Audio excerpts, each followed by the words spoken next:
เรื่องพระราชินีเนาะอ่าอย่างก็เมียของรัชกาลที่10อยู่ไทยนะค่อยตั้งแต่ค่อยติดตามมานะค่อยเดี๋ยวเบิ่งหน้าของพระองค์นะบ่เคยมีว่าสิเฮ็ดหน้าบูดชนเจ้ายิ้มอยู่ตลอดแล้วก็ยิ้มมีเสน่ห์แล้วก็เป็นพระราชินีที่แบบว่าสง่างามนับตั้งแต่ว่าจาการย่างการไปการมาการยิ้มเนาะค่อยอาจจะว่าเป็นภาษาบ้านๆเด้ออันนี้มันค่อยติดตามเว้าแท้ๆเด้อตอนนี้น่ะคันสิว่าติดตามพระราชินีทุกคลิปทุกคนที่เอาลงเลยสบายดีพี่น้องสวัสดีค่ะพี่น้องจ้ามื้อนี้ก็มาพบพ่อกับซ่องสาวตุ๊กชาแนลอีกคือเก่าเด้อมามื้อนี้มาพบกันอยู่ที่ห้องเก็บของเนาะพี่น้องเนาะคือสตุ๊กเองนะให้ทางหมอดอนน่ะพาคนน้อยเข้าไปเบิ่งทีวีอยู่ข้างในเนาะพี่น้องสตุ๊กก็เลยเข้ามาอัดคลิปอยู่ที่ห้องเก็บของแทนเนาะพี่น้องเนาะแล้วเพิ่งจะพากันกินข้าวกินน้ำแล้วพี่น้องเมนูของมื้อนี้นั่นก็คือตำหมักแตงกับปิ้งหมูเนาะพี่น้องเนาะแล้วทางพ่อแม่พี่น้องเด้พากันกินข้าวแล้วหรือยังเนาะพี่น้องแล้วได้ยังเนาะกินข้าวเนาะพี่น้องเนาะถ้าหากว่าได้ยังกินข้าวก็ช่วยมิ้นมาเว้าจานำสตุกนี่เด้อมาพี่น้องมามื้อนี้สตุกก็มีเรื่องราวดีๆเนาะพี่น้องเนาะมีเรื่องราวดีๆเรื่องราวที่น่าประทับใจมาเว้าให้พ่อแม่พี่น้องฟังเนาะพี่น้องเนาะเรื่องราวนั้นก็คือ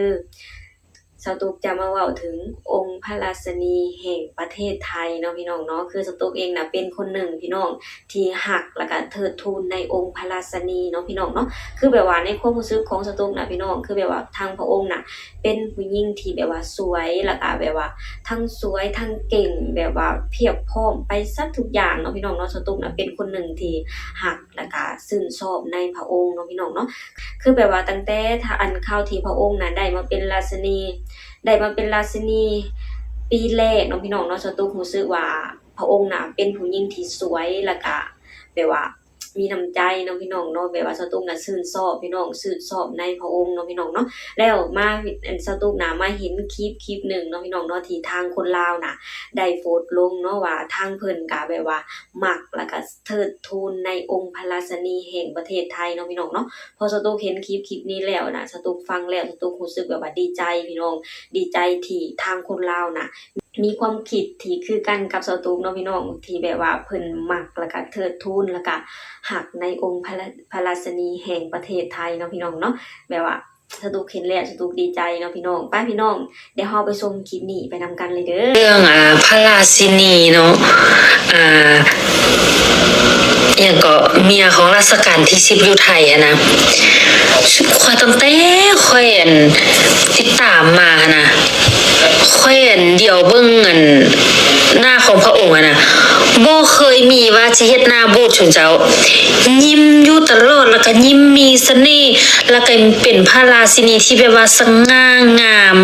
นับตั้งแต่ว่าจาการย่างการไปการมาการยิ้มเนาะค่อยอาจจะว่าเป็นภาษาบ้านๆเด้ออันนี้มันค่อยติดตามเว้าแท้ๆเด้อตอนนี้น่ะคันสิว่า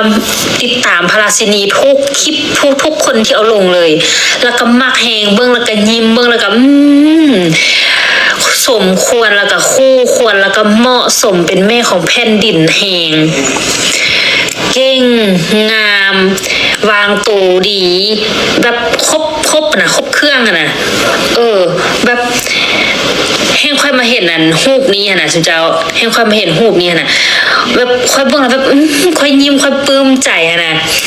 เวลาที่รัชกาลที่10เขาเจ้าเอิ้นว่าหันเบิ่งพระเนตรของพระราชินีเนาะแล้วก็แบบเฮ็ดสายตาแบบอมยิ้มเบิ่งแล้วแบบซึ้งใจขนาดค่อยบ่เป็นคนไทยเลยค่อยยังภูมิใจอันนี้คือเรื่องจริงเด้อแล้วก็คนลาวทั้งหลายบ่ต้องมาด่าค่อยเด้อว่ามักปานนั้นคือบ่ไปอยู่ประเทศไทยค่อยสิมักไผค่อยสิปลื้มไผหรือว่าไผสิปลื้มไผอันเป็นสิทธิ์ของทุกบรรดาของแต่ละคนไผสิปลื้มไผสิมักไผก็แล้วแต่เนาะสมเจ้าแต่ว่าค่อยน่ะแฮงเห็นคลิปที่ว่าแบบพระราชินีแบบไปแข่งเหืออย่างสักอย่างน่ะโอ้ยแบบเฮ็ดทุกอย่างเนาะแข่งเล่นก็ได้ที่1อีกแข่งเล่นกับพระราชินี1เดียวในโลกพระราชินีแข่งเล่นเนาะแบบบ่ถือโตเลยเนาะแบบใช้ชีวิตกับธรรมดาสามัญแห่งโอ้ยเฮ็ดแล้วแม่นพี่น้องคือแบบว่าสตุกเองก็รู้สึกแบบนั้นนะพี่น้องเนาะแบบว่ารู้สึกแบบว่าพระองค์น่ะ แบบว่าผู้หญิงที่เก่งเพียบพร้อมไปหมดทุกอย่างเนาะพี่น้องเนาะสมแล้วพี่น้องกับตำแหน่งพระราชินีเนาะพี่น้องเนาะคือแบบว่าสตุกมักพี่น้องมักในพระองค์เนาะพี่น้องเนาะคือแบบว่าพระองค์เป็นผู้หญิงที่แบบว่าสวยแล้วก็ใจดีพี่น้องสตุกเห็นตอนที่พระองค์น่ะยิ่งตอนที่สตุกเห็นที่ตอนที่พระองค์น่ะไปเยี่ยมยามประชาชนเนาะพี่น้องเนาะคือแบบว่าเพิ่นไปแล้วเพิ่นก็ยิ้มพี่น้องยิ้มออกมาจากหัวใจนะพี่น้องแล้วก็ไปจับมือประชาชนเนาะพี่น้องเนาะซึ่งแบบว่าเห็นแล้วก็ประทับใจพี่น้องประทับใจที่ทางพระองค์น่ะบ่ถือตัวเนาะพี่น้องเนาะจับมือประชาชนน่ะพี่น้องแสดงให้ทางประชาชนน่ะให้ฮู้ว่าทางพระองค์น่ะเป็นห่วงทุกคนเนาะพี่น้องเนาะสตุกเห็นแล้วสตุกก็ซาบซึ้งแล้วก็แบบว่าเห็นแล้วแล้วก็ประทับใจในพระองค์เนาะพี่น้องเนาะแล้วตอนที่เปิดครัวมิตรภาพไทยลาวแห่งที่5อยู่ที่จังหวัดบึงกาฬบ่อหลีคำไซเนาะพี่น้องเนาะเรียกว่าทางพระองค์และพระเจ้าอยู่หัวก็แบบว่าได้เสด็จไปด้วยพระองค์เองเนาะพี่น้องเนาะและสตุกเห็นตอนที่พระองค์กับเมียของรัฐมนตรีแห่งประเทศลาวน่ะพี่น้องมาพบกันเนาะแล้วทางพระองค์ก็ยิ้มพี่น้องยิ้มแล้วก็ทักทายแบบว่าทักทายเนาะพี่น้องเนาะสตุกเห็นแล้วแล้วก็โอ้ยพี่น้องมักแล้วก็ชื่นชมในพระองค์เนาะพี่น้องแบบว่าพระองค์น่ะเป็นพระราชินีที่แบบว่าบ่ถือตัวเลยพี่น้องคือแบบว่าเพิ่นทางพระองค์น่ะให้เกียรติทางประเทศลาวแรงๆเนาะพี่น้องเนาะให้เกียรติ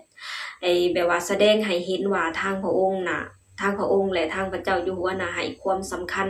กับประเทศลาวเนาะพี่น้องเนาะเพราะก็แบบว่าทางประชาชนก็คือแบบว่าเห็นทางรอยยิ้มของพระราชินีเนาะพี่น้องเนาะคือแบบว่าโอ้ยเห็นแล้วแล้วก็ใจละลายเนาะพี่น้องเนาะแบบว่าแสดงให้เฮาได้เห็นว่าทางพระองค์น่ะแบบว่าเห็นทางประเทศลาวน่ะเป็นบ้านพี่เมืองน้องที่แท้จริงเนาะพี่น้องเนาะสตุกเห็นแล้วสตุกก็รักแล้วก็เทิดทูนในพระองค์แรงเนาะพี่น้องเนาะคือแบบว่าสตุกก็เป็นคนลาวคนหนึ่งเนาะพี่น้องที่เคยไปผึ่งใบบุญอยู่ที่ประเทศไทยเนาะพี่น้องเนาะสตุกเว้าออกมาจากหัวใจพี่น้องว่าสตุกน่ะรักแล้วก็เทิดทูนในพระองค์ราชินีแห่งประเทศไทยแล้วก็รักแล้วก็เทิดทูนในพระมหากษัตริย์ของประเทศไทยทุกพระองค์เนาะพี่น้องเนาะเพราะว่าทางมหากษัตริย์แห่งประเทศไทยน่ะมีน้ำใจแล้วก็ใจดีต่อคนลาวเนาะพี่น้องเนาะสตุกเว้าจากหัวใจพี่น้องเวลาที่สตุกเห็นคลิปที่ทางพระองค์น่ะไปเยี่ยมประชาชน